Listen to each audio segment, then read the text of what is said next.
What's up guys, it's To Music here and I'm back with another video.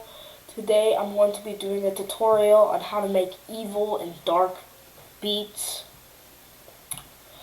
So let's just get into it. Okay, so what I'm going to be covering is how to make evil/dark melodies, sound selection for these type of beats, drum sounds and drum selection,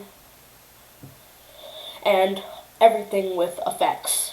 Okay, so this is my main melody that I have. It's just a vintage piano sound. So basically, it's just basically a 2-note chord progression. For chord progressions, you can see how a lot of these notes shifting to the next chord, it's one semitone apart. So that creates tension, and that's very good for evil beats like this. Another thing is black keys are very important, so you would want to choose a key that has a lot of black keys in it. I suggest the C sharp minor scale, D sharp minor scale, or even the B flat minor scale. Here's a 2-chord melody that I made, just with a nice rhythm to it.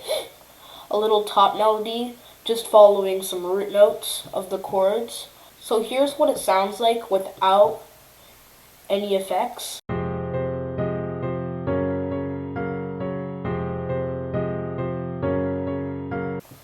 So what I did for effects, I just cutted some of the low end as well as some of the high end.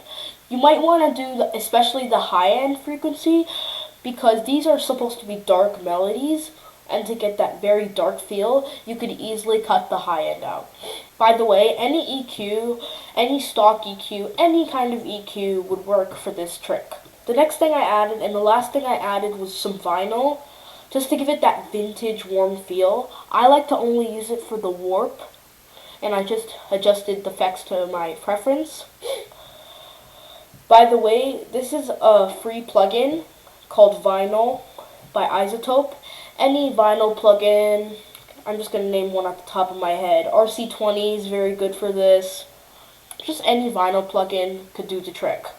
With sound selection, you want to go for ambient sounds, as well as vintage pianos, ambient bells and mallet sounds, dark strings and orchestral instruments, as well as sometimes like dark choirs, as well as dark analog synthesizers.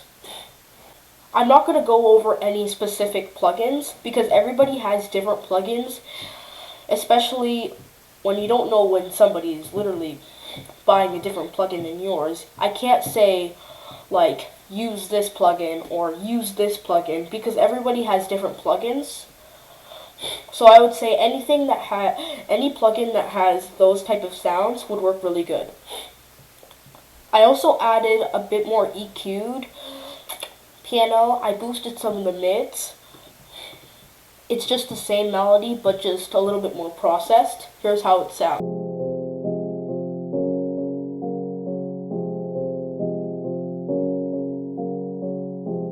By the way, the piano sound I'm using is from the Grandeur in Contact.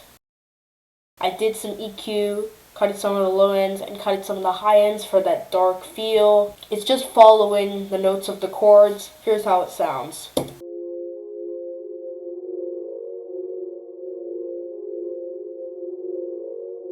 It creates a very good texture. What I also did for some more texture, I opened up into Contact and went to Ethereal Earth. That's good for really nice textures, and I had this foggy choir.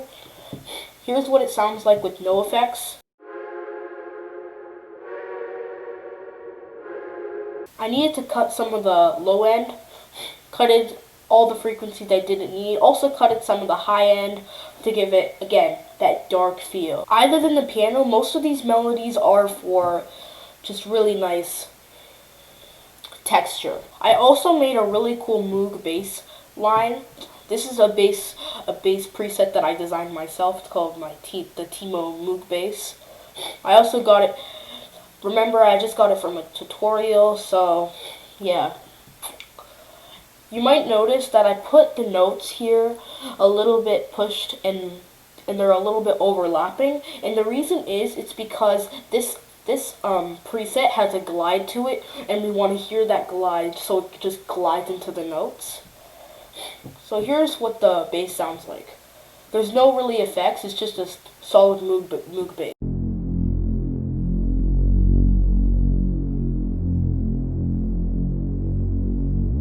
Now let's talk about drums. You just want to go for, especially in trap beats, you just want to go for a generic trap drum pattern. In whatever genre you're going for, just do a generic drum sounds that are supposed to be for your genre.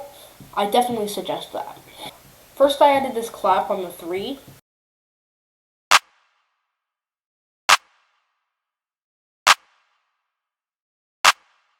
Then I layered a snare over the clap.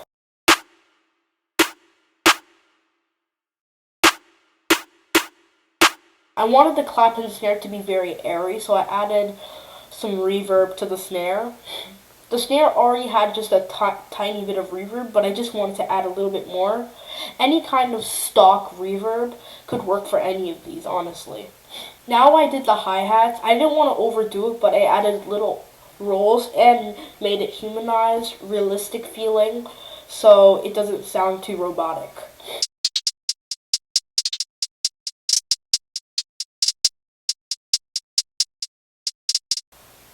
Then I added a kick just to really punch hard, just a basic trap kick pattern.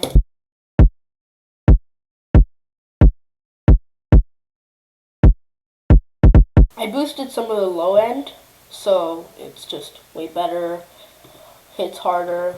Then I added this open hat. It just plays here, here, and here. Very simple. Here's what it sounds like.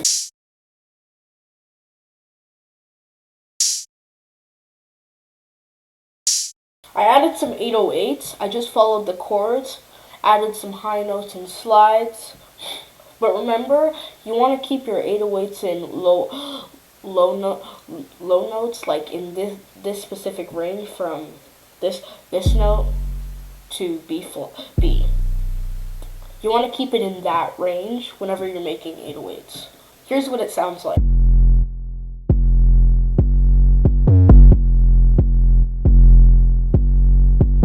I added a compressor and sidechained it to my kick, as well as some overdrive to make it thump hard. By the way, here's one trick you can do if you want your drums to hit extra hard. You should add some overdrive in Logic. If you're in FL Studio, maybe use a soft clipper or Ableton, your choice. What I like to do when I'm using overdrive, I turn the drive all the way down. We want that tone, we need that the tone. And then we can just play with this output. I just set it here. I don't want it to really impact anything. Here's what the drums sound like all together.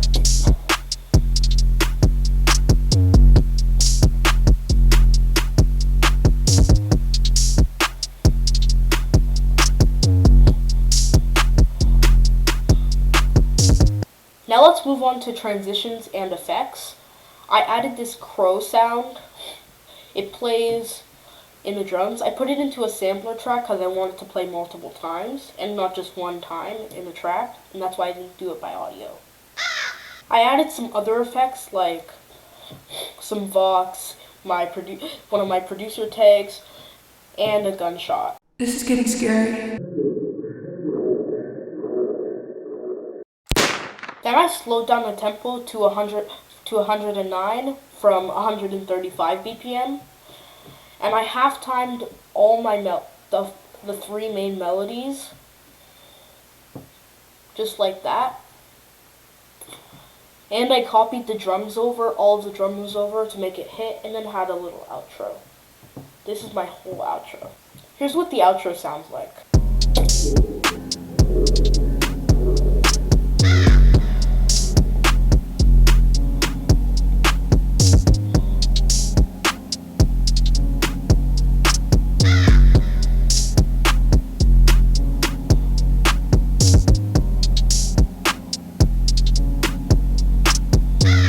I definitely think this is not my best beat. I'm just wanting to share some stuff and just give a point to you guys. That's basically the whole beat, and that's all I have to say. Really, take my tips and tricks, and I'll probably put chapters in the video, so if you want to skip ahead and learn stuff that you don't know and you've already learned some stuff in the video, then I'll put some chapters in the video for you. See you later, people.